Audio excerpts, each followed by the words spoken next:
राष्ट्रीय मुक्त विद्यालय शिक्षा संस्थान द्वारा सीबीएसई से संबद्ध स्कूलों के प्रिंसिपल, वाइस प्रिंसिपल, काउंसलर और कोऑर्डिनेटर्स के लिए एक दिवसीय ओरिएंटेशन कार्यक्रम 11 अगस्त 2025 को लखनऊ के जेमिनी कॉन्टिनेंटल होटल में भव्य रूप से संपन्न हुआ।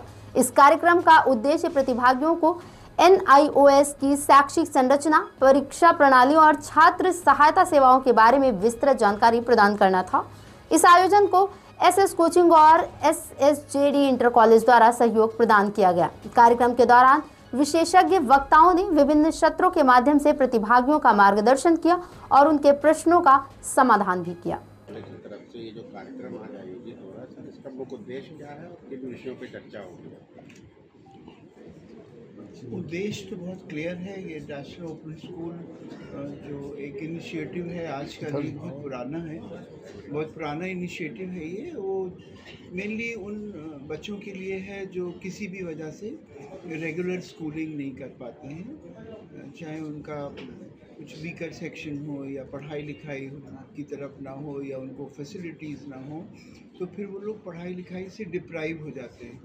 तो ये एक फैसिलिटी उन बच्चों के लिए है जो पढ़कर आगे बढ़ना चाहते हैं, 10वीं और 12वीं का इम्तिहान देकर। इसमें उनको अच्छा अपॉर्चुनिटी मिलती है, 2 बार एग्जामिनेशन होते हैं, सब्जेक्ट डिवाइडेड होते हैं, अभी इतने पढ़ सकते हैं, उतने बाद में पढ़ सकते हैं। तो इससे बच्चों को मेरे ख्याल में इससे ज़्यादा कोई बेनिफिट और नहीं मिल सकता। सर, जो यंग जनरेशन है, कहीं ना कहीं देखा जा रहा है वो फ़ोन के प्रति, मोबाइल फ़ोन, स्मार्टफोन, इसमें ज़्यादा रुचि दिखा रही है। फ़ोन 2 चीज़ों के लिए भी है, पढ़ाई के लिए भी है और मिसयूज़ के लिए। उनको क्या है अपनी तरफ से मैसेज देना?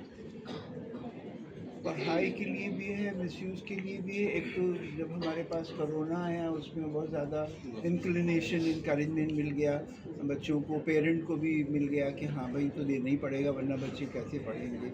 हर चीज़ के देखिए एडवांटेजेस एंड डिसएडवांटेजेस होते हैं। ये अपने ऊपर होता है कि आप उनको एडवांटेजेस की तरफ ध्यान दें या डिसएडवांटेजेस की तरफ ध्यान दें। मैंने बहुत सारी कंट्रीज़ में विज़िट किया, मैं देखता था वहाँ पर छोटे छोटे बच्चों को भी लैपटॉप और पूरा कनेक्टिविटी होती है। वहाँ के लोगों का ये माइंडसेट है कि हम अच्छी चीज़ दे रहे हैं बच्चों को, पेरेंट भी चाहते हैं अच्छी चीज़ दे। उसमें कुछ बच्चे गुमराह होकर अगर कुछ चीज़ें ना देखनी या समझना चाहिए करते हैं, तो बेशक उनको काउंसलिंग करने की ज़रूरत होती है, उनको समझाने की ज़रूरत होती है। तो इसलिए एडवांटेजेस ज़्यादा हैं अगर हम देखें उसको अपने पॉइंट ऑफ व्यू से। डिसएडवांटेजेस अपनी जगह पर मौजूद हैं। वही रीज़न है कि इतने बच्चे आजकल इतने अस्ट्रे हो रहे हैं, जो नहीं उनको मालूम होना चाहिए वो भी मालूम है, द क्लिक ऑफ माउस। क्या चला रहे हैं, क्या कहना चाहिए उसको लेकर? मैं पीयूष प्रसाद हूँ, रीजनल डायरेक्टर हूँ national institute of open schooling regional centre Prayagraj से।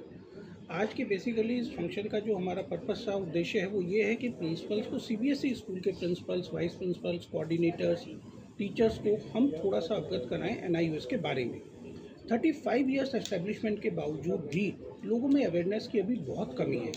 ऐसा वो कोई पैरेलल सिस्टम है गवर्नमेंट का, लोग नहीं जानते हैं। तो NIOS के फीचर्स क्या होंगे, फ्लेक्सिबिलिटीज़ क्या होंगी। जो बच्चे सर ने जैसा बताया रेगुलर स्कूलिंग नहीं कर पाते हैं, और थोड़ा सा आजकल ट्रेंड बदल गया है, बच्चे कोचिंग में ज़्यादा फोकस करते हैं, मेडिकल, नीट की, इंजीनियरिंग की तैयारी करते हैं या डिफेंस की तैयारी कर रहे हैं, और वो रेगुलर स्कूलिंग चाहकर भी नहीं कर पाते क्योंकि स्कूल का कुरिकुलम इस तरह का, अटेंडेंस इस तरह की है कि वो स्कूल पर फोकस करें या बाहर अपनी तैयारी पर फोकस करें। तो उस सब के लिए NIOS है, किस तरीके से एडमिशन बच्चा लेगा, कैसे कैसे एग्ज़ाम दे सकता है, क्या क्या उसके फीचर्स होंगे, ये सब कुछ आज की मीटिंग में बताया जाएगा ताकि फर्दर ये प्रिंसिपल्स अपने बच्चों को अवगत करा सकें। ऑनलाइन भी सुविधा रही, बिल्कुल सुविधा होती है इसमें।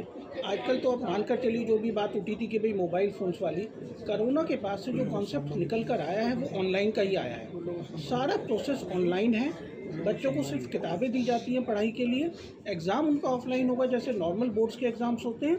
बाकी बच्चे चाहें तो लगातार ऑनलाइन अपनी क्लासेस कर सकते हैं। सर बात कर लें, आज क्या कुछ स्कूलों के भी यहाँ पर जो टीचर्स हैं वो आए हुए हैं क्या? डेफिनेटली सर, हमने करीब 150 लोगों का अरेंजमेंट करा हुआ है। अभी तक 100 से ज़्यादा लोग आ चुके हैं। थोड़ा सा बारिश की वजह से कहीं फंसे हुए हैं। उम्मीद है हमारी स्ट्रेंथ 150 से ज़्यादा होगी। तो इतने टीचर्स, इतने प्रिंसिपल्स, इतने कोऑर्डिनेटर्स हैं, उन सबको ये चीज़ समझाई जाएगी, बताई जाएगी ताकि वो फर्दर जाकर अपने स्कूल्स में बच्चों को ये बात करने कर सकें। सर संस्था द्वारा कुछ लोगों को